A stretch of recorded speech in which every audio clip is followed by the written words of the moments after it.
This is Wealth Principle 39. How you do anything is how you do everything. In a conversation with somebody on Facebook, he said, "That's not true. That doesn't work." And then proceeded to tell me how he's analytical and he does everything with all the intensity. And what happens is he is more successful than the people who are not doing the analytical stuff and taking the right actions. And I had to just write a little comment back and let him know that's because how you do anything is how you do everything. You're analytical and stuff, so you're more successful. You then take massive action. You work harder than you maybe thought you would have had to, but you work hard until accomplishing the goal. That means, I bet when you hit the gym, you do it the same way. I bet when you're in your relationship and you're in an argument, you're doing it the same way. But when you're making the bed, you're doing it the same way, which means I bet when you're in business, you're doing it the same way. When you're in a conversation with somebody, when you're looking to sell something to somebody, a lot of people will just diarrhea the math. Hey, here are all the facts. The house is this much. The house is going to move in 3 days. You got to put an offer in without ever checking with the person. Hey, what are you pre-approved for? What is your desire here? Do you like the house? Are you interested? Who knows that listening is a part of the game in communication? Well, on stage and on Zoom, I do a lot of listening, and that listening comes in the form of watching. It comes in the form of watching the people on the call, watching their intentions, what's going on in their background, what's going on in their when they're moving. Are they writing? Are they thinking? Are they engaging? Are they typing? Are they chatting? And if I see somebody, their eyes start to glaze over, it looks like this. I know it's time to ask, does that make sense? And get a little engagement. Wake them up, drop something in the chat. So right now I want you to drop in the chat, what is the most important thing for you this year? And a lot of you were at the summit, so you committed to $1 million goal. Let's give everybody a round of applause who's at the summit. Hell yeah. And I want to know who has their contract already framed. Who took the $1 million contract and already framed it? Excellent. Because I didn't make that suggestion, the rest of the people in the room did not know to do it. Who knows now that they want to go and frame that contract, put it somewhere that they're going to see it, hold them accountable? Awesome. Awesome. So the contract had something very important on it. It had encouragement. It had, when things get tough, I will do this. It had words along the lines of, if somebody is giving me bad advice or somebody doesn't have the wealth that I'm looking to create, I'm not going to take their advice. How you do anything is how you do everything. Where do you get your advice from? Do you get it from people who have experience, who have accomplished the tasks or goals that you're looking to accomplish? Or are you getting it from people who just want to share their opinions, their fears, their scarcity mindset? That one asset it's a keystone habit. Take advice from people who know what they're talking about and thank people. This is my tool, and you might want to leverage this in your life. When somebody gives me advice, because by the way, it doesn't stop. You could be the person on Facebook giving advice for years. You could be massively successful. And guess what? And you may have noticed this. Somebody's always got an opinion. Somebody always feels like they got to come in and say something to you and be like, hey, yeah, you know what? Crypto's not that good, or it's really dangerous, or real estate's risky. You're gonna have to deal with tenants. And you'd have to just remind them, thank you for sharing. Wow, thank you. Thank you for sharing. Don't get into those battles. Don't get into those fights unless it's a soul you're looking to serve. Who knows Megan Chisholm now? Met her at the summit. Okay. So Megan messaged me because I was making fun of poor people. I was saying, if you're poor, it's because your mindset is poor. You'll always be poor until you make a change. Wealthy people are willing to change their minds on things. They're willing to learn. They're willing to educate themselves. They're willing to take action. And poor people tend to settle for whatever's around them and then complain about it. And she messaged me and said, that's not fair that you're making fun of poor people. That's evil. That's mean. You're an elitist and you think you have all these rights and you shouldn't be treating people like this. Who knows people who would say that in their lives? If you said anything of those comments. Yeah. Look, I love all people. I just don't want to hang around poor people. I'm afraid it's contagious. Yeah. I don't want that rubbing off on me. How I do anything is how I do everything. So what she ended up battling with me for about an hour. I took the time to battle back via text message or on Facebook, and we battled it out. And I said, look, this is where I'm coming from. And she said, that's wrong. That's elitist. And I said, well, this is what makes sense. I've seen this. I've studied and I've trained hundreds of people and thousands of real estate agents. And what I've identified is that some people will move forward because they have a burning desire to move forward. And then some people will just do nothing. They'll be sitting there in the same room. They'll be sitting there in the same conversation and be mad about the facts, be mad that there might be work involved, be mad that might have to learn something, be mad they might have to go out and meet somebody. Who here has ever felt that maybe they were introverted, right? At some point in your life, you're like, no, I like to just be by myself. If I say that to a broke person, by the way, most poor people, introverts, most of them, there's extroverts. Those are the ones giving you the advice. But most people who are having a lack of success with money are afraid to go talk to people. And so I'll give the advice like, hey, look, I'm an introvert, or I was naturally an introvert. I grew up homeschooled. I wasn't surrounded by anybody. And then I went into the field of accounting. So it was just, hey, how can I sit behind a computer and do no communication with anybody? And it took me years to learn sales. It took me years to learn to extrovert. It took me years to learn how to speak, how to get on social media and influence. And I've been asked, how'd you do it? It's like, dude, I just studied it. I practiced it. I threw myself out there. I have over 10,000 hours. I was doing the math the other day. I'm well over 10,000 hours on creating content. So in order to get to be good at extroversion, you have to put yourself into a position of looking like a fool, right? That's the reason we don't extrovert, is because we're afraid of what somebody else might think. We're afraid of what somebody else might say. It's the reason we don't raise capital. How you do anything is how you do everything. I'm going to say that a lot. Who here knows that raising capital is as easy as a conversation with somebody who has money? Yeah, it's that simple. But I don't want to complicate it for you. But as a real estate investor, you're going to have to raise capital at some point. You're going to have to request money from somebody else who has it, and do it through enticing them with an amazing deal where they're going to make more money. Because people who have money like to make money. Hands to the camera if you agree that's true. Yes. If you want to provide security to investors who would invest in your business, and Grant Cardone has a great statement that I love. He says, my clients are my investors. They're helping me build my business. Right. And I believe that 100%. Everybody who donated, right? I donated to my charity, my cause at the 100 Millionaire Summit. The people who moved into the Alchemist Mastery helped me pay for the marketing to serve more people, to go and reach more people. And that allows me to expand my mission. Now, for you, your business may be the same exact way. The people who are investing in you, the people who are giving you money, they're hoping that you'll continue to serve more people. You'll do better. You'll invest in your tools, your machines, your knowledge, your skills, your systems, so that next time they work with you, you're going to be a better, easier to use vendor or easier to use person. Does that make sense? Right? When they go to Subway with Melanie, they're thinking these sandwiches are going to get better. Right? The sandwiches at least will maintain. They'll at least stay the same. We don't want the sandwiches ever to get bad. We agree? Right? Any business, you would never want anything to go down. So when you're making that investment in the company, you're hoping it gets better every time you show up, at least increments. And it's the same with this training company. It's the same with our investment business. Who here is an investor? Hands to the camera if you're a real estate investor. Let me riddle me this. Your tenants assume you're paying them rent. You should fix that hallway. You should fix that paint. You should get the lights fixed. Why is it that I'm still, living with 10-year-old carpets? I just paid them rent. Shouldn't I get some sort of investment, some sort of return? Hands to the camera if you've seen that before, right? Landlords, you know what I'm talking about. Who's the tenant who's thought that? Shit, I paid the landlord. To do the math one day. Hey, I paid the landlord over $8,000 this year. Why am I not getting, they could take a little bit of that and spend it on the scratches in the hallway, couldn't they? Yes, we've seen this. We've thought of this. Yeah. So if you can look at every one of your clients as an investor in your business, it makes it a lot easier to go raise capital later on. It makes it. And what about your employer? Who here still works a 9 to 5? Still works a 9 to 5. Awesome. Excellent. Thank them. By the way, your employer could be a mentor. You're working with somebody who is paying you to go and work and collect more money. That's a good lesson to learn. That's a good skill to have. So how you do everything goes into this as well.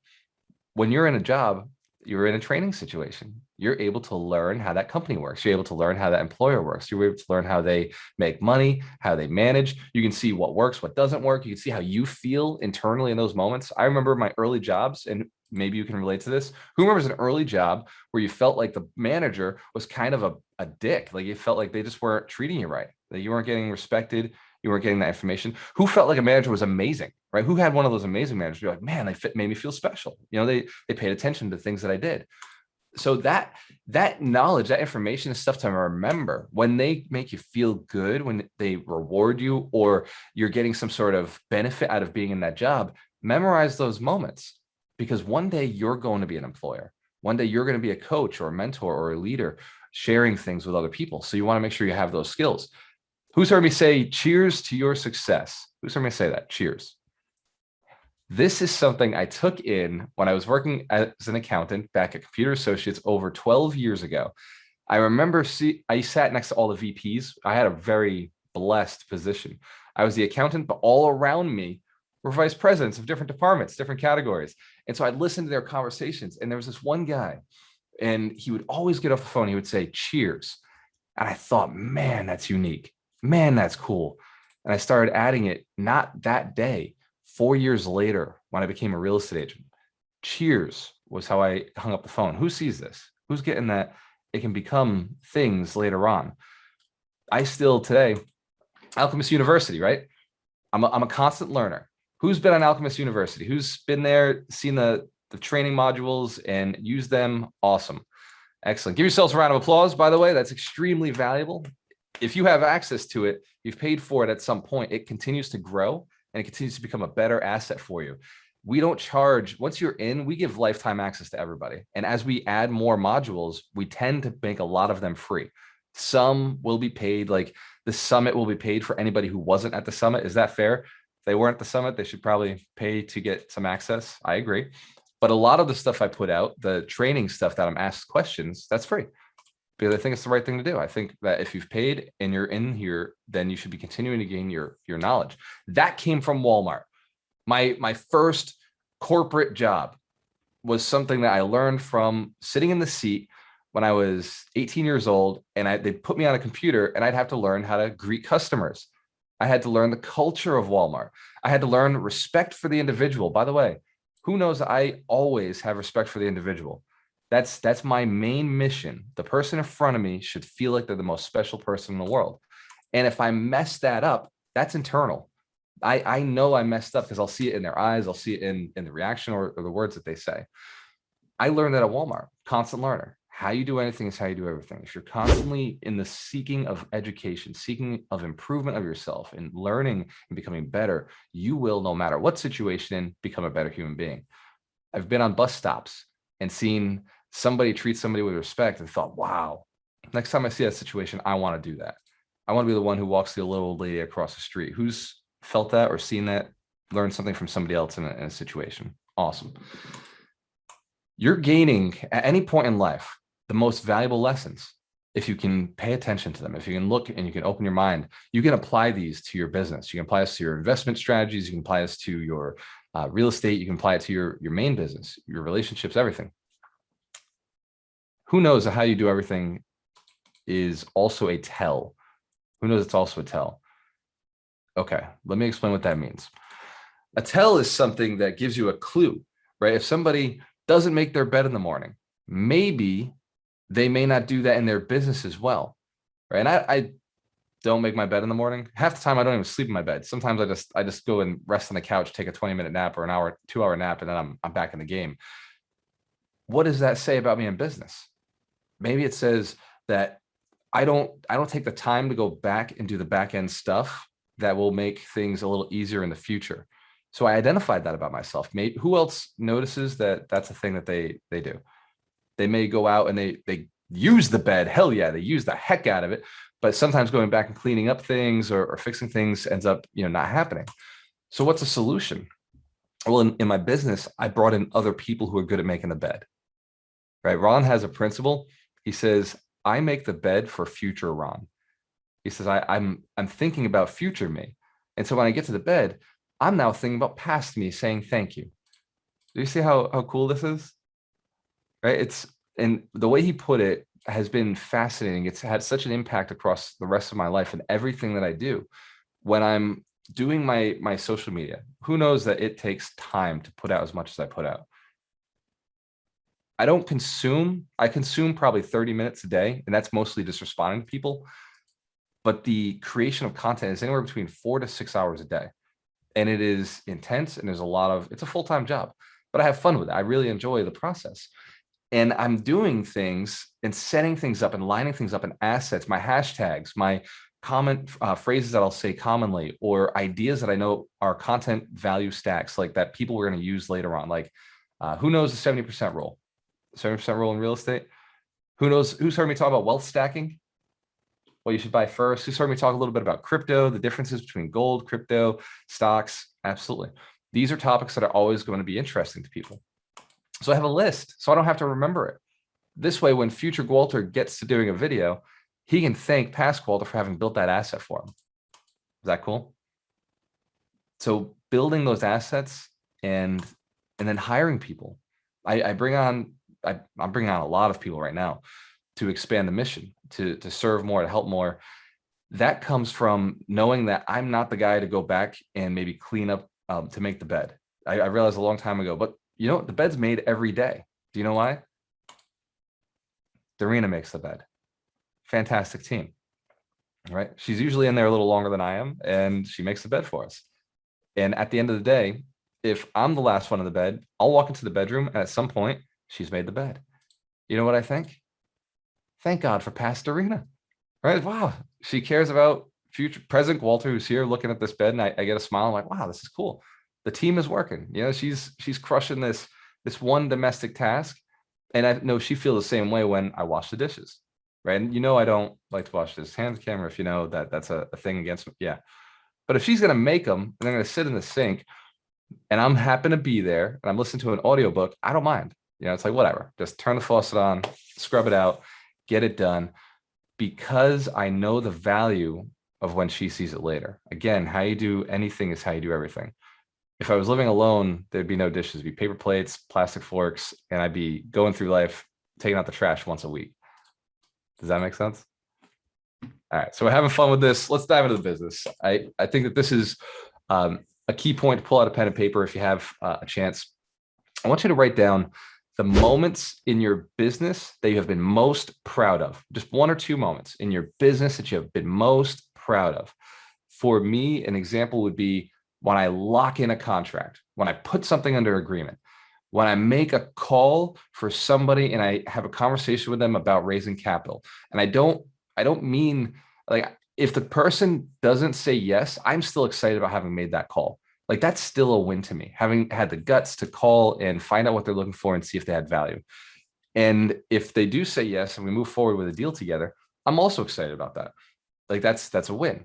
Those have been my most pivotal moments, was conversations, putting on offers, lining up the money, putting on offers, lining up the money, and then lining up the property manager. Hands to the camera if you recognize that those are powerful moments. Well, how you do anything, how you do everything comes to this. Are you a person who can identify the highest leverage point in your life? Are you the person who can identify it and then do something about it? Not sit there and say, I should call them. I should put an offer in. I should call and get a property manager. I should get 3 quotes instead of just 1 quote and do that research. These are assets in your business. So who has something written down? Everybody has something written down? 2 things that you've done really well that have moved you forward? Awesome. Now I want you to write down underneath it 2 things that have not served you well. 2 things that have, and it doesn't have to be in your business. It could be in your physical fitness. It could be in your relationships. 2 things that have not served you well. And this could be not listening to people. It could be not showing up to the gym. It could be not eating properly, right? Whenever you drink that second or third glass of alcohol, you're thinking, this probably wasn't a good idea tomorrow, right? Tomorrow you is thinking, shit, why did I do that? But yesterday you was thinking just in the moment, not thinking about the future. Hands to the camera if you've ever done that before. You know what that's like. Yeah, we've all done that. So writing these 2 or 3 things down that have not served you, have not taken care of you, we can identify where that shows up in your business, in other places. Hands to the camera if you're seeing the correlation already in your head. You're already seeing how this relates. Awesome. We got a smart group. Well, clients do the same thing. Our clients do the same thing. And for many of us, our clients are our sellers. They're motivated sellers. And by show of hands, who knows that sellers are our clients? Hands to the camera if that's true for you. Awesome. And what about agents? Our agents are clients, real estate agents. They bring us deals. What about wholesalers? Our wholesalers are clients. Absolutely. We got to serve them. So agents and wholesalers are my clients. I serve them so that they can bring me the deal. Now, what about tenants? Where do tenants stand? Anybody, tenants are clients? Wrong. See this? Aha! I don't want to mess with you too much, but tenants are employees. Tenants are people who work for us. And this is how you know. They go out, they collect money, they come back, they keep some of it, and they give you the rest. You want to develop your employees. You want to develop your tenants so that they work with you better. You also want to develop your clients. And by paying attention to them, you can learn a lot from what they're likely to do next month. So how they do anything is how they do everything. A tenant who has a messy apartment, who is late on rent, will continue to be messy and have a late rent payment. Is that true? Continues. Well, I bet you they're also doing that at work. I bet you they're also doing that in their relationship. And so they become a little bit of a hassle down the road, that because of these bad habits that they've acquired. How can you identify a good tenant? How can you identify a good wholesaler or a good real estate agent?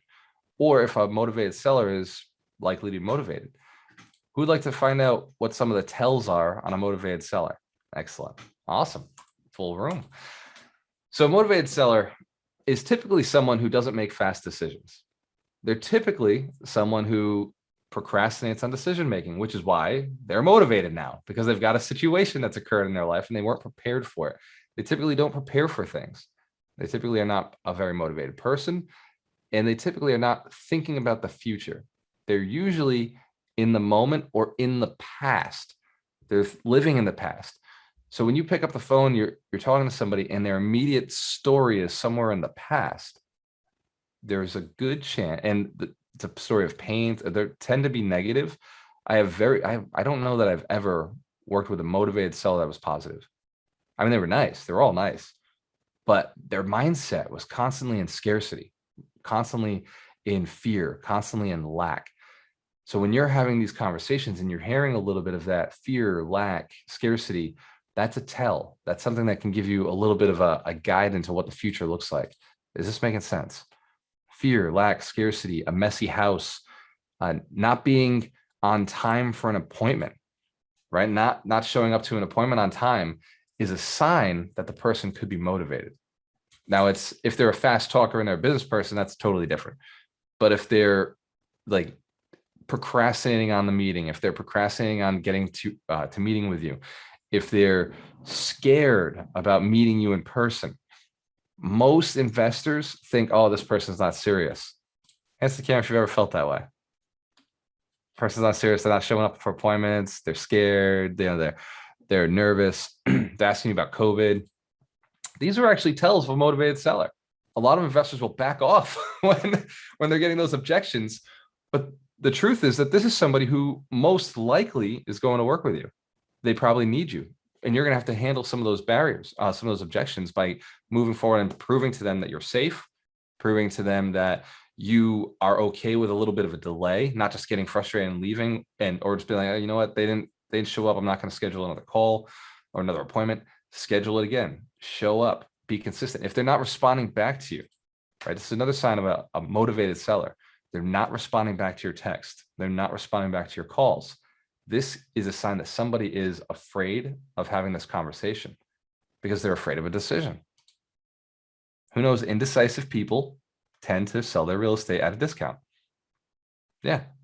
So a lot of times we will give up when there's an opportunity to move forward, because if they're doing it to us, they're doing it to other people.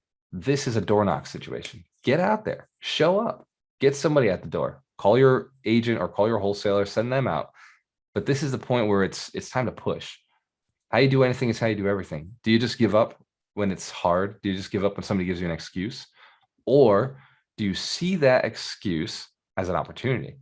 Do you see some of those challenges as, wow, look, this is a barrier to entry. Barrier to entry, write this down. I get excited. This is an affirmation I use.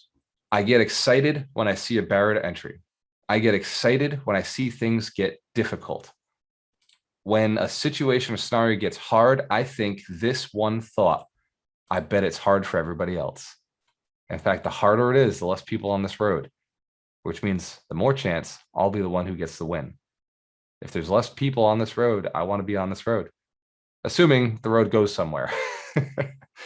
If the road comes to an end, it's time to turn around quickly and get off the road to a better path. But assuming that this is the right road and you know you want to be an investor and you know you want to acquire more property, then not having other people there, having those barriers means you've just got to learn a skill. Exciting. We were talking to Sandra this morning about left hand, right hand, and she was mentioning to me that, my right hand is so talented. I can't sculpt if it gets tired. And we were messing around a little bit. And I said, well, I trained my left hand when I broke my right hand. So I had to. And she has actually trained her, well, actually she's left-handed. So she's trained her weaker hand on some things. What if you saw opportunities when things got tough? What if you saw a learning opportunity as an exciting piece, as a challenge, as one more asset to acquire, one more thing that's going to make you the person who can take this type of deal down all the time, where everybody else is scared to get into those deals? You're saying, yes, an opportunity to grow, an opportunity to change, an opportunity to be better. And I'm not saying seek out all difficult things. I want to be very clear. Seek out right difficult things. If they are the right thing on the path you're going for, seek it out. When I give this talk, I remember who I was in 2015, and I would just do everything that was hard.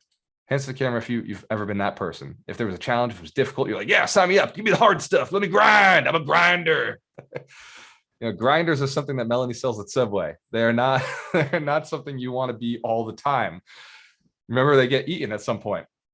So the grind, the grind is important for the right path. You want to have that in you still, where you could grind through it, learn it, educate yourself, practice, look like a fool, because at the end, you're going in the right direction. It's totally worth those barriers to entry. Not all barriers or challenges are created equal. Write that down. Not all barriers or challenges are created equal.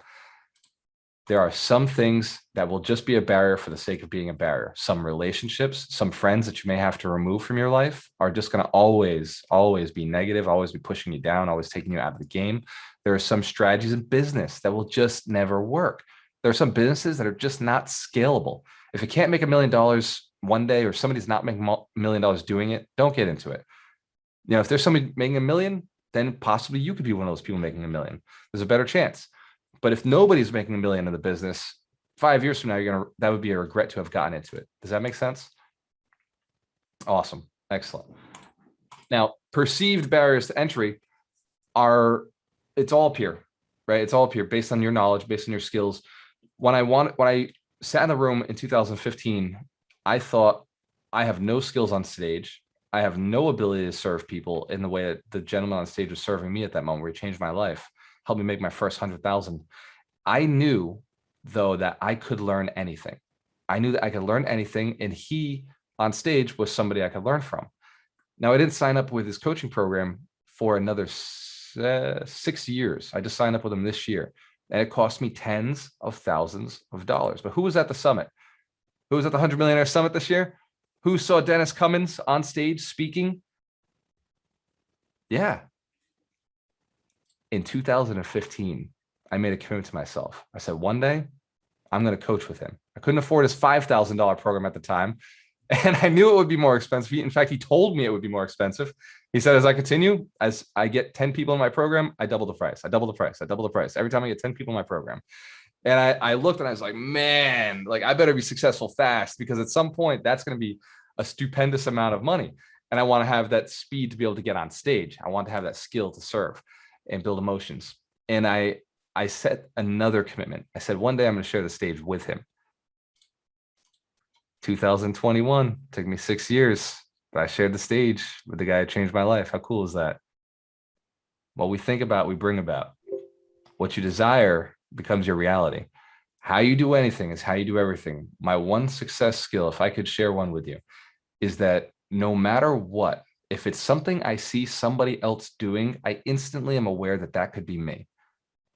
If I see somebody else doing it, if I see somebody else crushing it, I am instantly, it's just an awareness that I know. And when I see the barriers, if I want it bad enough, I think of those as exciting skills that are moving me towards progression, moving me towards where I want to go. How you do anything is how you do everything.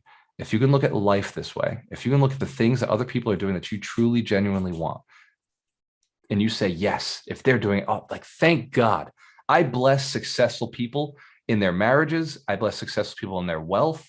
I bless successful people in their health, in their traveling, in the lifestyle they're living. because I see it, and that means it's possible for me too. Does that make sense? If it's possible for me, then it's possible for you. Remember, you know my story. I wrote the book Broke to a Quarter Million. I didn't come into this world with all the gifts or the talents. I was quite the disadvantage. Even the name of the band when I was playing in the band on stages, we were called Misborn, born to a life of misfortune, right? It was literally my belief system.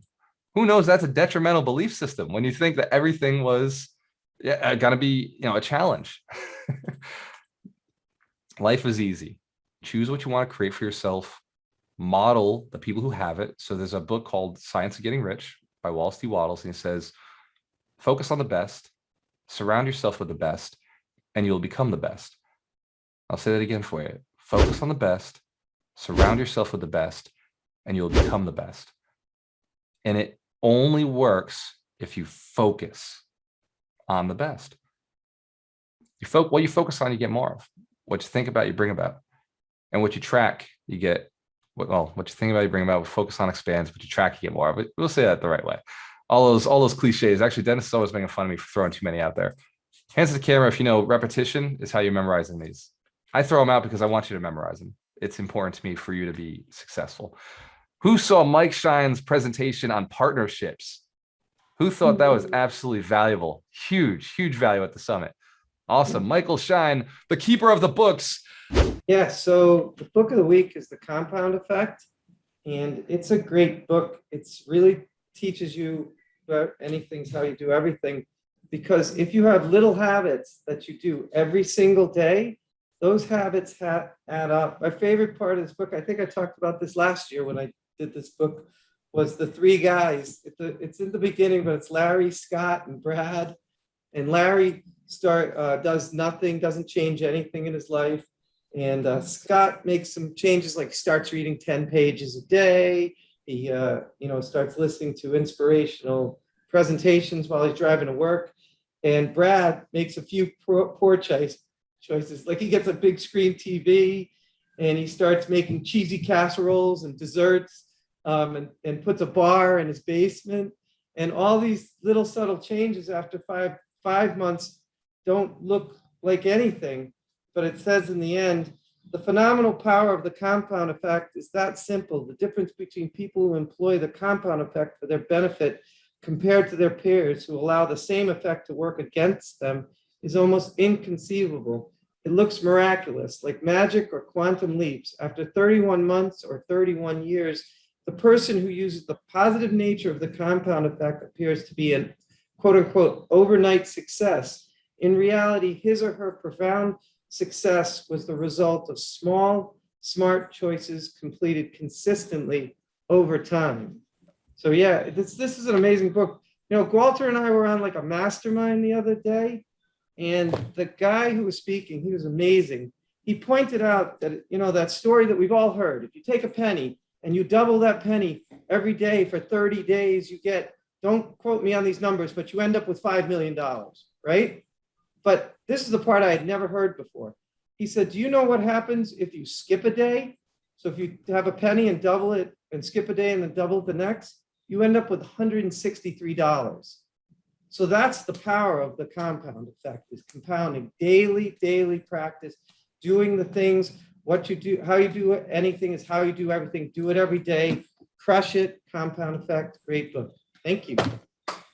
Well, Mike, I was actually had every intention yesterday. I wrote it down that I wanted to share that story today. So awesome job, man. Right. I tell you, each year we're going to double your income. We're going to double your net worth. We're going to double your skills, your communication skills, your network, the people that you're working with, the coaches that you have. We want to double the value. We want to double the increase of what we're doing. Hands to the camera if you're on the mission to double your income this year, 2022. We're going to double it. Hell yeah. And double our net worth. Double our net worth. When you do both, your life absolutely levels up every single year. The mentorship was designed as a jump start to get you back into that strategy, to get you into this increasing of income, increasing of net worth. The mentorship is an 8-week program. We meet every Monday at 8 p.m. Eastern Standard, and we go through a process to make sure that you're being held accountable to celebrating 3 wins and then one thing such that by doing it, everything else is easier or unnecessary for the week. So you can build an asset. We also bring some knowledge. There's some training modules we require each week, and we make sure that you're doing your net worth tracker. Who's found the net worth tracker to be extremely valuable in building their net worth? Yes. And I see the people doing it are the people who have the highest net worths, which is amazing. The more you track, the more you get more of. And you could think that you could do this by yourself, but here's the truth. If you could have, you would have.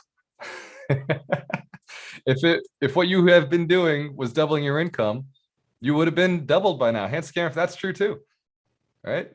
It's like, why not go in and learn a process? So if you're interested in learning more about the mentorship, Darina will drop her Calendly link here and on Facebook. Just schedule a call. It's about 15 minutes. She'll let you know what it looks like. She'll also listen to you in your situation and identify if this is the right program for you. We've had people come and have these conversations and we've had to turn them away because they don't actually want wealth. They just wanted to have a call. They just want to say and talk about wealth. They want to talk about making more money. But earning and increasing income takes time. Who knows? I'm on a mission to build 100 millionaires. Who's seen this cut before? Yes, I had it on stage all weekend as well. The mission is not just build 100 millionaires. And I was talking to Darina yesterday and I had this strange epiphany. I told her the mission's no longer mine. It's not my mission. It's now a destiny for over 100 people to go out and inspire others to be successful, to inspire others to be rich. I'm asked often, what can I do to serve you? Well, it depends. Where are you at? Where are you at in life? Have you found it for yourself? If you haven't, that's the most important thing that you can do is go and find that success. Sign up for programs, take the actions, get uncomfortable, call people, talk to people, and be a little like willing to learn, be willing to grow, be willing to see a barrier and say, yes, a challenge, an opportunity.